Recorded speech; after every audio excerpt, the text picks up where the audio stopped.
Hi, welcome to TV. I'm just giving you guys a short update of my trials and woes of the postal service situation. The post office people are great, but where the envelopes are going and the people they're trying to get to and stuff, well, it just goes to show that Tom Welling might be a great guy. We might like him as Clark on Smallville, but Hollywood doesn't care about him. They care about the bottom dollar. They care about keeping themselves employed. They care about keeping themselves with jobs. They don't care whether his personal life falls into place or falls apart. They just want him to keep working for them so they can keep making money using his fans, you guys, and people with my writing skills being thrown to the side so they can get more out of what they want by having his fans create a higher percentage of viewers on the show that he's doing on right now. This envelope is addressed to Warner Brothers. It says RTS, return to sender. Right? And you see Tom Welling's name there? It's Tom Welling. You see how it's all blacked out with the marker? That it was undeliverable? Well, that is the right address. 4000 Warner Brothers, Burbank, California, blah, blah, blah. Like, they haven't moved. The building's too big to move. It doesn't float. Because Tom is no longer affiliated with Warner Brothers, the Smallville is not operating. I guess someone there just thought, hey, we're not going to open it. We'll just send it back unopened. Rather than having a good sense of humor and being curious about what's in it and opening it and reading it. But that's why I did the video the other day about the other envelopes, the ones I had addressed to Tom Ellis to Fox Studios for Christmas holiday. Figured he would have had a better amusing sense of humor and been a little bit nicer about getting something that's good and important and fun to read over Christmas holiday, and then saying, you know what, I think he needs to read this to himself about the other Tom, and then maybe here tap him on the shoulder. You need to read this, but I have opened the envelopes and taken the stuff out. In here is the partial sample of the Smallville movie that I started 2 summers ago. This will be the 3rd summer. And it's not finished because I'm good at what I do. And in order to finish it, it has to be read by people on the show who've played the characters who didn't miss any of the episodes. Now, I didn't watch that TV show faithfully for the entire 10th season. I couldn't. Not if I was going to be myself. Not if I was going to pursue my own dreams, my own ambitions, my own passions. Not if I was going to be any good at being me. You know the song, "Why Don't You Be You and I Be Me"? Well, that's sort of the point of this kind of writing. I didn't like what they were doing after season 8. I got upset with what was being made on the show. It was no longer family viewing or appropriate. And you know, girlfriends and dating and all that stuff has nothing to do with saving the world as Superman. I don't know how many women he kissed or went through, how many undressed scenes there were. I stopped watching because I knew the Christopher Reeves in my head and the Gene Hackman in my head and the Superman in my head and the story in the comic books that were created in Canada was about a man who was more than a man. He was more than just an ordinary human who realized that to save everybody and to help everyone, to make the world a better place and safer to live, that you have to sacrifice certain things. And in that key story, it was about sacrificing relationships and love. And the Smallville show did the absolute opposite and kept throwing them into relationships. You know, if you're going to have a threesome or an orgy or something, go off camera and do it in a hotel or something for free. But don't try to brag about it, your power, your sex symbolism on family TV. It doesn't make any sense. I couldn't let my teenage daughter watch it anymore. I stopped watching. But what I created out of it, what festered in my head is fantastic. And if Tom reads it, it's more than likely he's going to revert back to his original statement when asked in an interview previously some time ago, what do you think about there being a Smallville movie? And he said, I'm not against it. The thing with Tom is that he's fussy.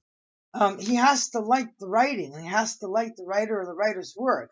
Now, if you were to able to read some of my movies that are finished and read this, then he could wager and gauge whether or not risking going back on screen as Clark one more time would make sense to him and feel right to make up for what storyline changes that were made in the TV show when I wasn't on the show, whether as an actress or behind scenes as one of the writers, to have kept the show at a congruent 10.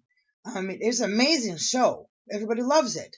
But there are mistakes, things that shouldn't have been done. And when you have the right maturity, the right creativity, and the right life experiences in writing and stuff, those kinds of mistakes are avoidable. So I'm trying to avoid any further mistakes of that kind. So I don't know. I think what I'm going to do with this envelope here and the Smallville copy that's in here, I'm going to send it to YouTube. Because these videos started and my cards that I've handed out to people are all about YouTube changing the rules and trying to take away a person's right to monetize, I'm going to send a copy of the Smallville movie, probably send them a t-shirt and a hat and tattoos and stickers to their headquarters, so they can make a video apologizing to Superwoman and her YouTube page, and that they have no desire or intention to step on my creator class world and take away my $88.34. But the biggest thing for this is that these things add up. It's the postal fees. The reason I keep all the envelopes. I have a big envelope with nothing but income tax receipts, purchases, and postal fees of all the $10 envelopes I've sent all over the world, trying to see if anybody has a sense of humor and compassion and kindness and desire to see a better future unfold, a success with Tom that requires the mind and the hand, the writing of one particular Canadian woman to produce those results with, instead of the daily norms of the world we're used to and Hollywood we've gotten accustomed to. Just because something feels good doesn't make it right. Right? So when you're dealing with actors, they're professionals at making people feel good.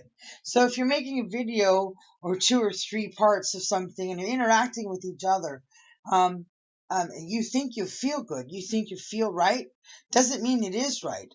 You have to have a little bit of psychiatry, some common sense to realize that a person can imitate another person and be kind and insinuate like they are your friend and that you matter, but all they're doing is this stuff to make a better future for themselves, keep themselves employed.